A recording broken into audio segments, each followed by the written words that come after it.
respond to any appeals for assistance from Venezuela amid rising tensions. This comes as U.S. Defense Secretary Pete Hegseth reveals a new round of strikes targeting alleged drug trafficking vessels off of Venezuela's coast. The U.S. military's ongoing campaign in the region has already claimed lives of at least 70 people, with 18 vessels destroyed so far, while the U.S. has not provided concrete evidence of the drug trafficking activities of the vessels. Hegseth has emphasized the operations focus on dismantling designated terrorist organizations. These military actions have sparked controversy, with critics labeling them as extrajudicial killings, especially as many of the victims are reported to have been civilians, including fishermen. President Maduro of Venezuela has strongly opposed the U.S. actions, calling them part of an effort to destabilize his government. Now, for this discussion, we welcome Professor Andrew Latham. He's an international relations expert, joins us live from Minneapolis. Thank you very much, Professor, for joining us again. Good to see you. Professor, now looking at this, does U.S. military operations off of Venezuela represent a legitimate counterterrorism effort, or is it a violation of international law and sovereignty of Venezuela? I think it's important to recognize at the outset that this is only superficially or nominally an anti-narcotics operation. This is about the United States, under the Trump administration, reasserting what it considers to be its legitimate sphere of influence in the Caribbean and Latin America, a sphere of influence which, as was the case back in 1962 in Cuba, today it's Venezuela, and we see Russia being involved in what many Americans consider to be America's backyard. We see China, the People's Republic of China, involved. We even see Iran involved in various ways. And so the administration in this country is signaling to the Maduro government, get back on board, Team America, or perhaps to bring down the Maduro government and replace it with the Machado government, which would be more favorably inclined to accepting the American sphere of influence. So drugs are the pretext. And against that backdrop, I think we can see what's really motivating Washington in all of this. It's not drugs, it's geopolitics. Right. And Professor, now bringing Russia into this conversation, discussion, as Russia deepens both its military campaign and in Ukraine and its geopolitical engagement in Latin America, is the world entering a new era of multi-front power confrontation between Russia, China, and U.S.? Yes, after the end of the Cold War, we enjoyed, some of us, this period of unipolarity, the unipolar moment. There was one superpower, the United States, and it kind of wrote the rules and expected everybody to follow them. And when they didn't, they policed that, as they did in Iraq, for example. But we've now entered a new era of multipolarity, of great power competition. Russia, a diminished great power, but still a great power, and trying to demonstrate that in Latin America. China, obviously a great power, the United States, India, others as well. So this looks more like 19th century Europe than it does the post-Cold War era. And against that backdrop, we see this is the best way to interpret what Russia is doing. It is trying to play the great power game in Latin America at what Washington perceives to be the United States' expense. I didn't mean to suggest that we're going to rerun the Cuban Missile Crisis, by the way. The Russians are talking about defensive weapons, of which they have precious few these days because they need them. The last time I checked, they're fighting a war in Ukraine, and they need all the weapons they have to prosecute that war. We're not talking about long-range offensive or nuclear-tipped weapons being deployed to Venezuela, but nevertheless, it's a clear signal from Moscow to Washington. We are still players, we're still a great power, and we are still going to plant our flag in your backyard, whether you like it or not. Yes, indeed. Very interesting and great insight. Always great learning from you, Professor Andrew Latham. Thank you very much for joining us all the way from Minneapolis. Now we move on to Europe.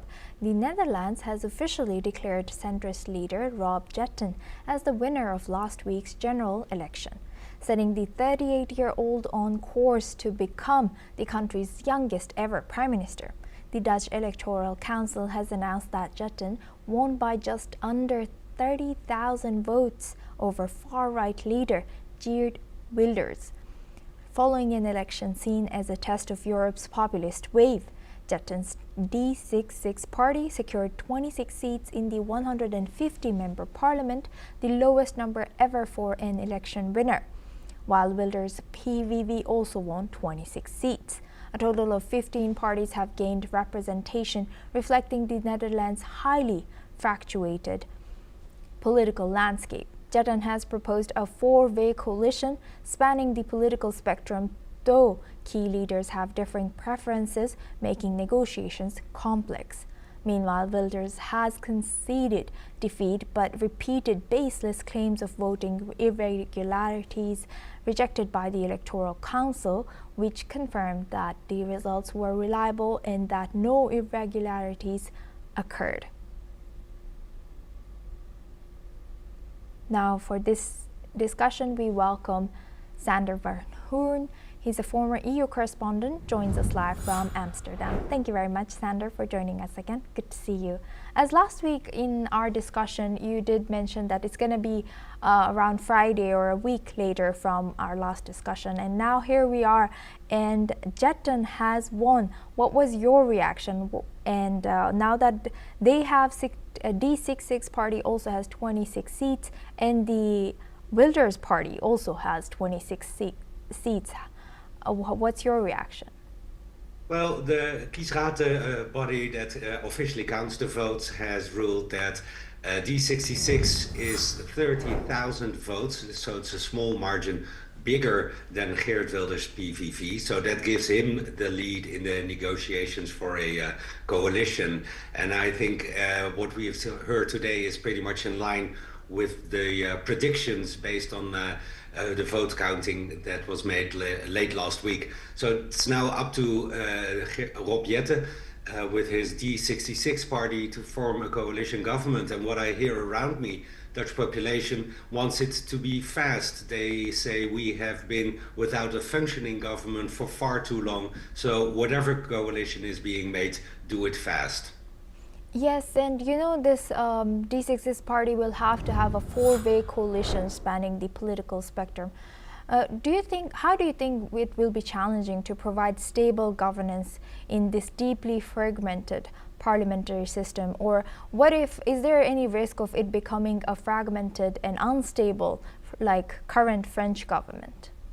Well, the Dutch parliament has 150 seats, so ideally you need half plus one, which gives you 76 seats. There's a combination with the Christian Democrats, D66, and the more conservative liberals, the VVD. And if you add the Social Democrats, you have a big majority, 86 seats in parliament out of 150. But the conservative liberals have basically ruled out governing with the Social Democrats. So that leaves only one other combination with a more right-wing party, but that will give you only a 75-seat coalition, which is a bare minimum. You will have to negotiate about every topic, and if one vote out of those 75 of the coalition votes differently, then you don't have a majority. So that is not the preference of Rob Jetten. But this is the quagmire that he has to navigate the coming days and weeks. Somebody has been appointed to do preliminary investigation into the possibilities. And well, everybody's hoping that we will have a new government before Christmas, but the joke in The Hague is already, which Christmas do you mean, 2025 or Christmas 2026? Right, which Christmas? Hopefully this Christmas. And now, staying on this topic, what does Rob Jetton's narrow victory over Wilders reveal about the resilience and limits of populism in European politics now? Because not only in the Netherlands but also in many other countries you have a far-right populist party vying for power. So if there's a trend that points the other way, that's eagerly embraced in Brussels, it has to be seen whether this new trend will take form in the place of a new coalition in the Netherlands. But also there's another reason that Europe eagerly awaits what happens here. The Netherlands is one of the founding fathers of the European Union, is part of any treaty that is surrounding the European Union. So a Dutch government in turmoil is not something they like in Brussels. So also there the imperative is whatever you do it fast. Give us a functioning government as soon as possible. So Brussels and the Dutch population are more or less in line with that statement. Right. With that, I would like to thank Sander van Hoorn for joining us as a former EU correspondent